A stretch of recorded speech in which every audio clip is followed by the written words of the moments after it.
अस्सलाम वालेकुम। तमाम मेरे जितने भी पाकिस्तान में देख रहे हैं स्टूडेंट्स या फिर जितने भी इंटरनेशनल स्टूडेंट्स देख रहे हैं, तो आप सबको ना केमिस्ट्री में एक मेन प्रॉब्लम होती है। तो अक्सर केमिस्ट्री में क्या होता है, आपको एटॉमिक नंबर याद नहीं रहता या फिर आपको ये प्रॉब्लम होती है कि आप ऑक्सीडेशन नंबर याद नहीं कर सकते। तो केमिस्ट्री में जो सबसे मेन प्रॉब्लम है वो है, आपको अगर आप तकरीबन आज मेरी वीडियो मुकम्मल देख लें तो आपको फार्मूला राइट करना, इसके अलावा एटॉमिक नंबर याद करना, ऑक्सीडेशन नंबर निकालना इंशाल्लाह 100% आपको क्लियर हो जाएगा। सिर्फ करना आपको क्या है, ये मेरी मुकम्मल वीडियो को आपने एंड तक देखना है वीडियो। इस वीडियो में मैंने क्या किया है, मैंने शॉर्ट ट्रिक्स बनाई हैं जो आपने क्या करनी है, एक दफ़ा लर्न कर लेने ट्रिक्स, और उसी ट्रिक्स को आपने रिमेंबर करके अपना एटॉमिक नंबर याद कर लेना। और इसके अलावा उसी एटॉमिक नंबर से मैं बताऊंगा किस तरह आपने ऑक्सीडेशन स्टेट याद करने या ऑक्सीडेशन नंबर स्टार्ट करना है। तो इसी नंबर से मैं बताऊंगा आपके तकरीबन मैं बेसिक कोई 10 के करीब कंसेप्ट भी क्लियर करवाऊँगा।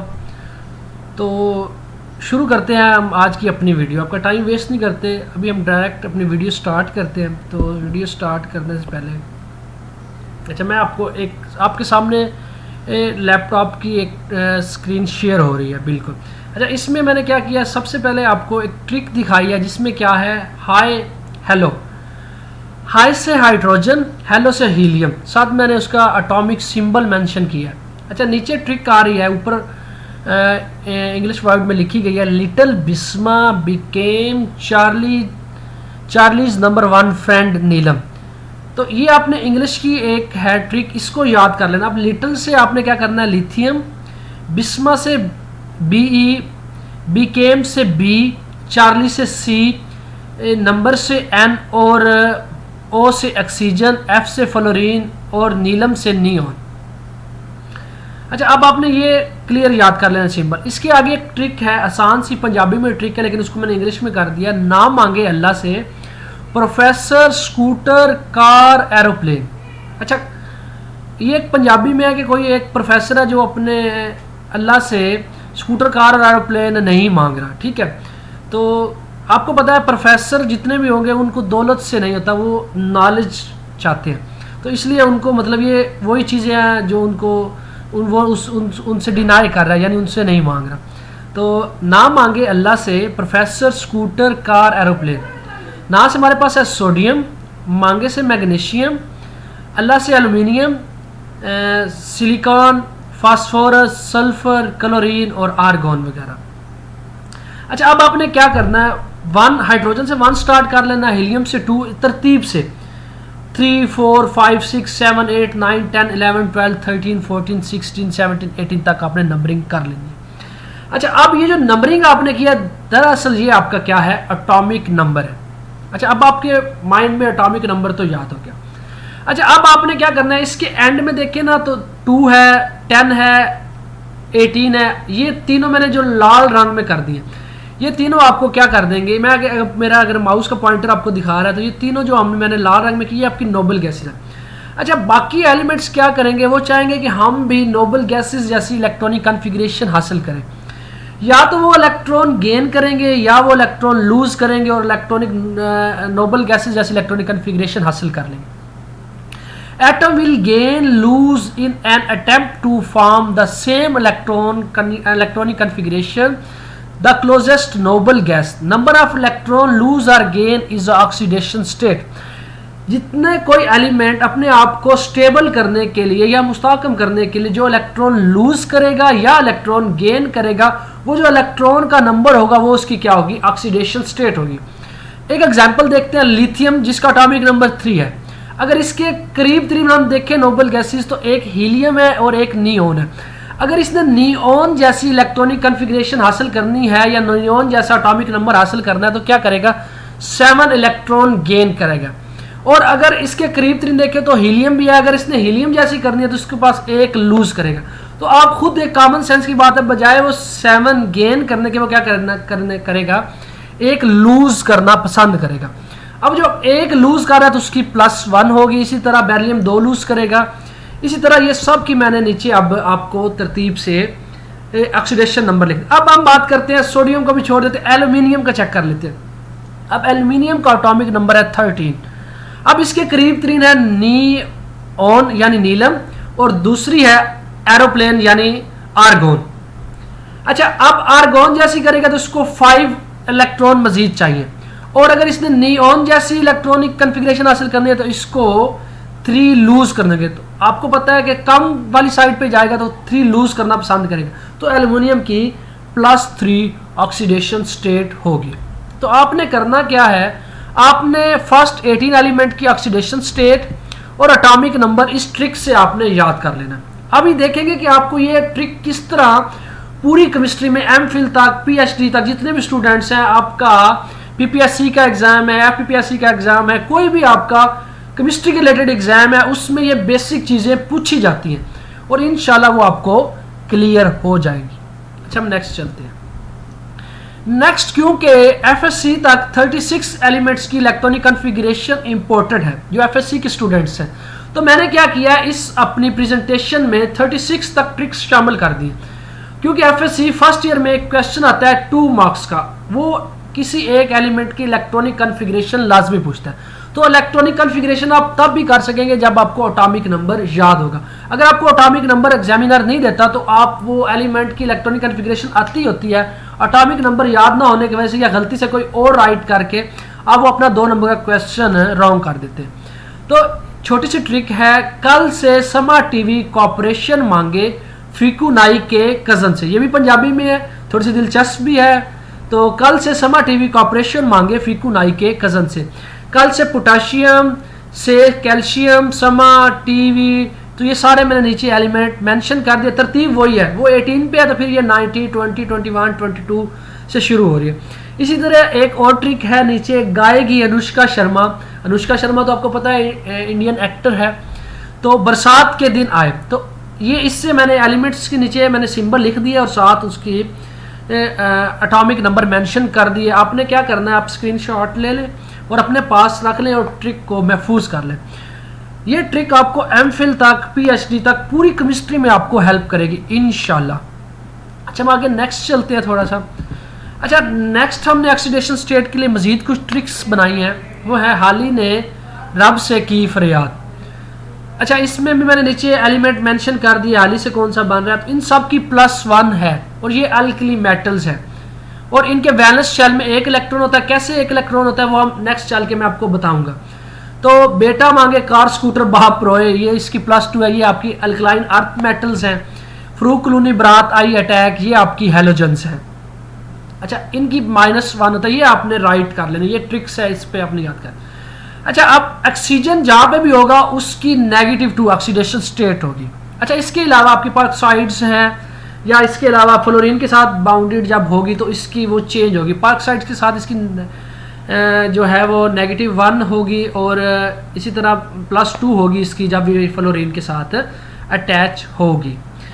तो नेक्स्ट हम चलते हैं। उम्मीद है कि आपने ये भी ट्रिक्स अपने इसका स्क्रीनशॉट लेना या अपने किसी पेज पे लिख के अपने साथ रख लें।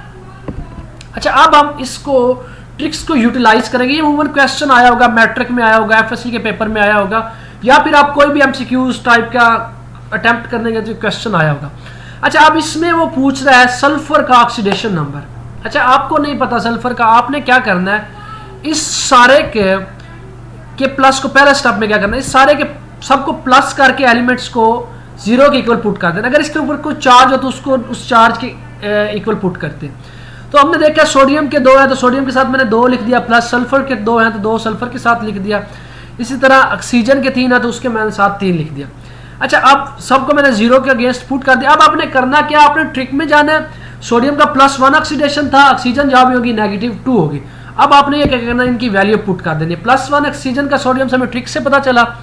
ऑक्सीजन का -2 आपको मैंने वो बताया था जब लास्ट पे क्यों -2 होता है। तो अब हम क्या करेंगे, इनको मूव करेंगे, यानी इनको पहले मल्टीप्लाई कर लेंगे, +2 और -6 आएगा। अब हमने इक्वल की दूसरी साइड पे इनको ले जाना है। इक्वल की दूसरी साइड पे ले जाएंगे तो उसका सिंबल क्या हो जाएगा, चेंज हो जाएगा। तो यानी ये माइनस का 6 इस साइड पे तो उस पर प्लस हो जाएगा, इधर का +2 है तो उधर -2 हो जाएगा। तो आपके पास आंसर आ जाएगा +4। ये आंसर नहीं है, आपने एक सल्फर का बताना है। डाई एटॉमिक फॉर्म में सल्फर का आपने नहीं बताना, तो आपने 2 को उधर करना तो वो डिवाइड हो जाएगा, तो आपके पास सल्फर का एटॉमिक नंबर +2 आ जाएगा। सिंपल आपने ये कैलकुलेशन कर लेनी और इससे आप किसी भी जो कंपाउंड है उसमें जो जिसका भी पूछ ले आप उसका क्या करेंगे, उसका ऑक्सीडेशन नंबर निकाल देंगे इसी टाइम। अब ये एक और आ गया, इसमें आप देखें तो उसके ऊपर -2 चार्ज है, उस पर चार्ज नहीं था, हमने 0 के अगेंस्ट पुट किया था। अब इस पे चार्ज है तो हम जितना चार्ज होगा उतना उसकी वैल्यू लिख देंगे, प्लस करेंगे और चार्ज को लिख देंगे। अब ऑक्सीजन का आपको पता है -2 है, मल्टीप्लाई करेंगे 4 से क्योंकि 4 भी साथ है, तो ये आपके पास आ जाएगा -8। अब -8 उधर जाके क्या हो जाएगा, आपका +8 हो जाएगा। तो अब आप इसको क्या करेंगे, हल करेंगे तो आपके पास क्रोमियम का +6 एटॉमिक नंबर आ जाएगा। इस तरह कोई भी एलिमेंट दे, आपने ट्रिक्स अपनी माइंड में रखनी है और उससे आपका ऑक्सीडेशन नंबर निकाल देंगे। पहले तो आपको ट्रिक की एक एप्लीकेशन पता चल गई कि हम किसी भी एलिमेंट्स का ऑक्सीडेशन नंबर फाइंड आउट कर सकते हैं। अच्छा, मैं एक बात और भी बता दूं आपको कि जो फर्स्ट 18 एलिमेंट्स हैं उनका ऑक्सीडेशन नंबर और एटॉमिक नंबर बहुत ज़्यादा इंपॉर्टेंट है। अच्छा, हम नेक्स्ट चलते हैं। अच्छा, अब इलेक्ट्रॉनिक कन्फिग्रेशन, एटॉमिक नंबर याद हो गया। अब मैं बताता हूँ एटॉमिक नंबर इलेक्ट्रॉनिक कन्फिग्रेशन में आप कैसे यूज़ करेंगे। इलेक्ट्रॉनिक कन्फिग्रेशन होता क्या, आपने क्या करना होता है इलेक्ट्रॉनिक कन्फिग्रेशन में, जो इलेक्ट्रॉन्स होते हैं आपके, वो आपने शेल सब शेल में बनाने होते हैं। सिंपल इतना काम करना होता है इलेक्ट्रॉनिक कन्फिग्रेशन। तो मैं आपको बता दूं आपने क्या करना है। सबसे पहले फर्स्ट स्टेप में आपने एनर्जी लेवल लिखना है, दूसरे स्टेप में आपने सब शेल लिखना है और तीसरे स्टेप में उसके ऊपर सुपरस्क्रिप्ट फॉर्म में नंबर ऑफ इलेक्ट्रॉन्स लिखना है। अब नंबर ऑफ इलेक्ट्रॉन्स टोटल किसी एटम के आपको पता चलेगा एटॉमिक नंबर से, तो एटॉमिक नंबर इसलिए आपको इलेक्ट्रॉनिक कन्फिग्रेशन में हेल्प करेंगे। अच्छा, जिस तरह ये शेल नंबर है या एनर्जी लेवल है आपका, ये साथ में आपके वो सुपरस्क्रिप्ट में आपको नंबर ऑफ इलेक्ट्रॉन्स हैं।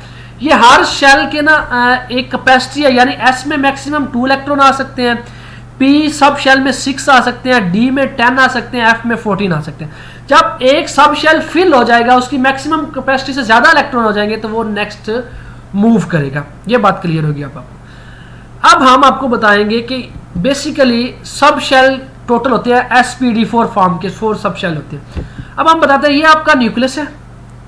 अब ये इसके गिर्द पहला शेल है, सब शेल नहीं बात कर, ये पहला शेल है, इसको के शेल कहते हैं और इसमें एक ही सब शेल है और वो है 1s। जितना किसी का शेल नंबर होगा उतने उसमें क्या होंगे, सब शेल होंगे। अब ये आपके पास दूसरा है, इसका 2k, k के बाद l आता है एबीसी में, तो यहाँ पे भी l आएगा, इसमें 2s और 2p 2 सब शेल होंगे। और इसी तरह आपके पास ये 3m है, इसमें भी 3spd ये 3 सब शेल होंगे। अच्छा, इस तरह आपने अच्छा, अब आपने पूरे शेल में इलेक्ट्रॉन्स को देखने, तो उसके लिए हमारे पास फार्मूला है 2n²। फॉर एग्जाम्पल मैं कहता हूँ के शेल में मैक्सिमम नंबर ऑफ इलेक्ट्रॉन्स कितना आ सकता है, तो के की n की वैल्यू 1 पुट करेंगे तो हमारे पास 2 आ जाएंगे, यानी के शेल में मैक्सिमम 2 इलेक्ट्रॉन्स आएंगे। यहाँ तक क्लियर है। अब मैं आपको एक बताऊंगा कि आपने फिल कैसे करना है। तो सबसे पहले 1s2 होगा फिल, फिर 2s2 होगा, फिर 2p होगा, फिर 3s2, ये सबसे लास्ट पे ये मैंने एक तरतीब लिख दी आपको। अच्छा, ये आपने इस तरह आपने एरो ड्रा करना, तो उसको आपको ये एक ट्रिक है जिसमें आप परेशान नहीं होंगे। अच्छा, बेसिकली साथ मैंने ये डायग्राम बना दिया कि एनर्जी इसकी कम है, कम एनर्जी लेवल पहले फिल होते हैं, फिर उससे हाई वाले, फिर इस तरह ये तरतीब है। इसमें सिर्फ एक आपने याद रखना है, जो 4s है वो पहले आएगा और 3d बाद में आएगा। इसकी रीजंस भी बताता हूँ कि क्योंकि 4s की जो एनर्जी है वो कम होती है, 3d की एनर्जी ज़्यादा होती है, इसलिए वो पहले फिल होता है। क्लियर हो गया। अच्छा, यहाँ पे मैं एक छोटा सा आपको बताता चलूँ कि ना हमारे पास सोडियम है, इसका एटॉमिक नंबर है 11। कितना एटॉमिक नंबर है, 11। अगर हम उसका एक दफ़ा मैं स्ट्रक्चर ड्रा कर देता हूँ, उसके बाद ना मैं आपको पहले तो ये बताता हूँ। फॉर एग्जाम्पल आप यहाँ पे देखिए, ये हमारे पास सोडियम है 1s2, 2s2, 2p6 और 3s1, ये इसकी इलेक्ट्रॉनिक कन्फिग्रेशन है। तो सोडियम को हम देखें तो इसके फर्स्ट शेल में 2 इलेक्ट्रॉन है, ये मैंने 2 इलेक्ट्रॉन ड्रा कर दिए। अब इसका ये पूरा सेकंड शेल है, इसमें 2s भी है, 2p भी है, 8 इलेक्ट्रॉन है, 1 2 3 4 5 6 7 और 8 इलेक्ट्रॉन। और 3s में इसका 1 इलेक्ट्रॉन। इस तरह आप उस किसी एलिमेंट का इलेक्ट्रॉनिक कन्फिग्रेशन से स्ट्रक्चर भी ड्रा कर सकते हैं। कुछ एलिमेंट्स की इलेक्ट्रॉनिक कन्फिग्रेशन दी गई है। सिंपल आपने क्या करना है, आपके पास इसका एटॉमिक नंबर 1 है तो आपके पास 1 इलेक्ट्रॉन है, जो फर्स्ट शेल के एक में ही आएगा। इसका 8 है तो इसमें पहले सबसे पहले 1s2 फिल होगा, फिर 2s2 फिल होगा, फिर 2p पे अब 6 आ सकते हैं, लेकिन 4 तक हमारा एटॉमिक नंबर पूरा हो गया, हमारी इलेक्ट्रॉनिक कन्फिग्रेशन खत्म होगी। अच्छा, अब हम नेक्स्ट चलते हैं थोड़ा समझिए। अच्छा, 3 प्रिंसिपल्स हैं, बड़े इंपॉर्टेंट प्रिंसिपल्स हैं। पहला है ऑफ बाउ प्रिंसिपल। इसमें क्या होता है, लोअर एनर्जी वाले ऑर्बिटल्स फिल होते हैं पहले, फिर हायर एनर्जी वाले फिल होते हैं। जैसे कि पहले मैंने आपको बताया कि s की कम है तो इसलिए वो पहले फिल होगा, फिर 2s, फिर 2p। सेम इसलिए मैं अभी इलेक्ट्रॉन बना देता हूँ, पहले 1s फिल हुआ, फिर 2s फिल हो रहा है इलेक्ट्रॉन, आप देख रहे हैं, फिर 2p। अच्छा, यहाँ पे होना तो ये चाहिए था 2px के दोनों फिल हो जाते, लेकिन ऐसा नहीं होता। जब सेम एनर्जी के 3 या मल्टीपल ऑर्बिटल्स आ जाएं तो उसमें क्या होता है, सबसे पहले एक एक इलेक्ट्रॉन जाता है, फिर दूसरा इलेक्ट्रॉन आता है। तो जिस तरह अब ये p में अगर सेम एनर्जी के हैं, ये तो 1s और 2s है ही डिफरेंट, तो ये पहले फिल होगा। अब ये 2p भी सेम एनर्जी के, तो पहले एक एक जाएगा, उसके बाद फिर दूसरा जाएगा।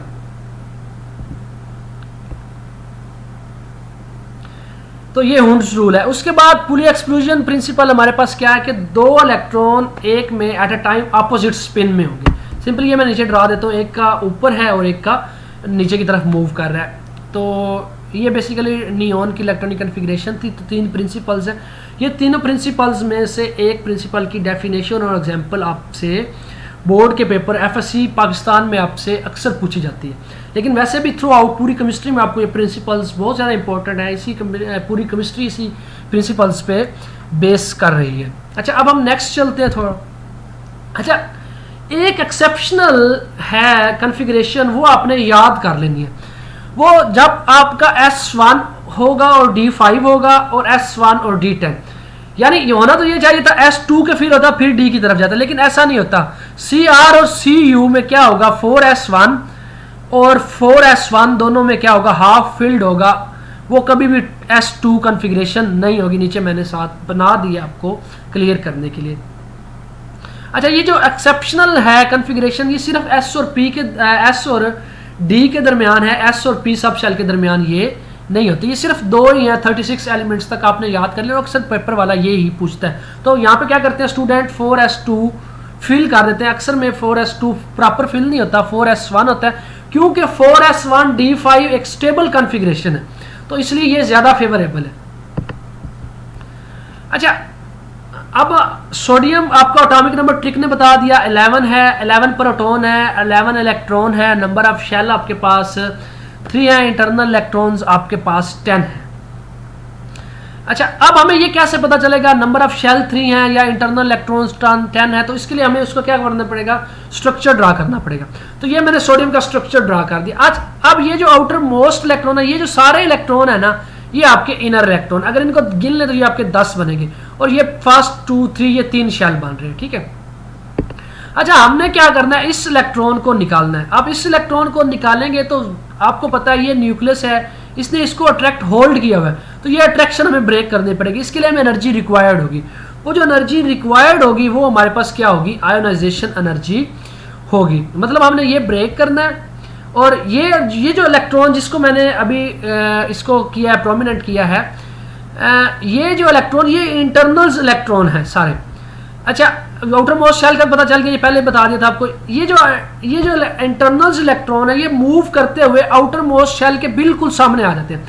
अब ये बिल्कुल सामने आते हैं तो ये न्यूक्लियस और इसके दरमियान अट्रैक्शन को कम कर देते हैं, यानी शील्ड प्रोवाइड करते हैं। इसी इंटरनल इलेक्ट्रॉन्स को हम कहते हैं शील्डिंग इफेक्ट। जितने ज़्यादा इंटरनल इलेक्ट्रॉन्स होंगे उतना ज़्यादा आपका शील्डिंग इफेक्ट होगा, जितने कम इंटरनल इलेक्ट्रॉन्स होंगे उतना कम आपका शील्डिंग इफेक्ट होगा। अच्छा, ये बात आपको क्लियर होगी। अब हमने इस इलेक्ट्रॉन को निकालना है तो हमें एनर्जी रिक्वायर्ड होगी, वो एनर्जी हमारी क्या होगी, आयोनाइजेशन एनर्जी होगी। अब ये जो आप मैंने एरो बना दिया, ये बेसिकली आपकी क्या है, न्यूक्लियस और इस इलेक्ट्रॉन की अट्रैक्शन है, जिसको हम क्या कहेंगे, affective nuclear charge. Attraction between the nucleus and the outer most electron is called effective nuclear charge. अब इसको हम ब्रेक करने के लिए हमें एनर्जी रिक्वायर्ड होगी, वो एनर्जी हमारे पास क्या होगी, वो एनर्जी हमारे पास होगी आयोनाइजेशन एनर्जी। अच्छा, इसमें देखिए तो आपको एक डिस्टेंस भी फील हो रहा है। जिसको हम कहते हैं atomic radius, size of an atom from nucleus to outermost. अब ये जितना ज्यादा डिस्टेंस होगा उतनी ज्यादा इफेक्टिव न्यूक्लियर चार्ज कम होगा, जितना कम डिस्टेंस होगा उतना ज्यादा इफेक्टिव न्यूक्लियर चार्ज ज्यादा होगा। The energy needed to remove outermost electron is called ionization energy. Energy, ionization energy का कंसेप्ट क्लियर हो गया। तो जब भी आप किसी एटम में से इलेक्ट्रॉन निकालेंगे तो उसको आपको एनर्जी देनी पड़ेगी, वो एनर्जी आपकी आयोनाइजेशन एनर्जी होगी। क्लियर होगी। अब हम नेक्स्ट चलते हैं। अच्छा, नेक्स्ट हम इलेक्ट्रॉन अफिनिटी की बात करते हैं। इलेक्ट्रॉन अफिनिटी भी बेसिकली आपको फ्लोरीन है, उसका एटॉमिक नंबर 9 है, 9 proton 9 electron, number of shell 2 है, इंटरनल इलेक्ट्रॉन 2 है। तो अभी आपको मैं दिखा देता हूँ। अच्छा, ये इसका स्ट्रक्चर बन गया, ये इसका स्ट्रक्चर बन गया। अच्छा, होगा अब क्या, आपको पता है ये इसके नंबर ऑफ शेल 2 है, ये न्यूक्लियस है, ये 2 नंबर ऑफ शेल्स है। अच्छा, अब करना क्या है हमने, इसमें इंटरनल इलेक्ट्रॉन की बात करें, 2 इलेक्ट्रॉन, ये सारे आउटर मोस्ट इलेक्ट्रॉन है। अच्छा, हमने क्या करना है, एक इलेक्ट्रॉन इस एटम में ऐड करना है। जब भी कोई एटम में इलेक्ट्रॉन ऐड करेंगे तो एनर्जी रिलीज होगी, ये तो कंफर्म है। अच्छा, ये वाला इलेक्ट्रॉन हमने इसमें ऐड करना है। अब क्या करेंगे, इसको जब ऐड करेंगे तो एनर्जी जो रिलीज होगी वो होगी हमारी आयोनाइजेशन एनर्जी। ये इंटरनल इलेक्ट्रॉन्स है, ये 2 में प्रोमिनेंट कर दें, ये आपका आउटर मोस्ट शेल है। तो इसको मैं क्या कहता हूँ, ये जो आउटर इंटरनल शील्डिंग इफेक्ट है। अच्छा, ये अब इसके दरमियान भी ये आपका इफेक्टिव न्यूक्लियर चार्ज है। जब इस शेल में आप इलेक्ट्रॉन ऐड करेंगे तो इफेक्टिव न्यूक्लियर चार्ज आप इसमें बहुत ज़्यादा बेसिक रोल प्ले करेगा। Attraction between nucleus and outer most electron. अच्छा, जितनी ज़्यादा अट्रैक्शन होगी ना, फॉर एग्जाम्पल उतना ये जितना अट्रैक्शन होगी उतना इजीली हम इसमें इसको ऐड कर पाएंगे। तो अभी ये बात क्लियर होगी। अभी हम इनके ट्रेंड भी जानेंगे, पीरियड में क्या होता है, ग्रुप में कैसा ट्रेंड है इसका, हम सारा इसको ना क्या देंगे, मतलब कि अच्छा, जितनी ज़्यादा अट्रैक्शन होगी ना उतनी ज़्यादा एनर्जी रिलीज होगी, और जितनी कम अट्रैक्शन होगी उतनी एनर्जी कम रिलीज होगी। अच्छा, ठीक है, आगे हम नेक्स्ट चलते हैं। अच्छा, ये मैंने एक पीरियड ड्रा किया, फर्स्ट आपकी ट्रिक है लिटिल बिस्मा वाली, वही एक आपका फर्स्ट एक पीरियड भी है आपका। आपने लेफ्ट टू राइट जाना है, तो हमें उसके लिए लिथियम और फ्लोरीन के स्ट्रक्चर चाहिए। मैंने दोनों के स्ट्रक्चर ड्रा कर दिए। अच्छा, हमने देखना है क्या लेफ्ट टू राइट हमारी आयोनाइजेशन एनर्जी या इलेक्ट्रॉन अफिनिटी या इलेक्ट्रोनेगेटिविटी। इलेक्ट्रोनेगेटिविटी होता है बेसिकली इलेक्ट्रॉन पेयर को अपनी तरफ अट्रैक्ट करके रखना, कम हो रही है या ज्यादा हो रही है। अच्छा, अगर हम बात करें तो मुआवजा करें तो इसका एटॉमिक नंबर 3 है, इसका एटॉमिक नंबर 9 है, इसमें 3 प्रोटॉन है, इसमें 9 प्रोटॉन है, यानी इसके न्यूक्लियस में अट्रैक्शन 3% है, उसके न्यूक्लियस में अट्रैक्शन 9% है, क्योंकि प्रोटॉन बेसिकली आपका पॉजिटिव चार्ज है, वही आपका इफेक्टिव न्यूक्लियर चार्ज है।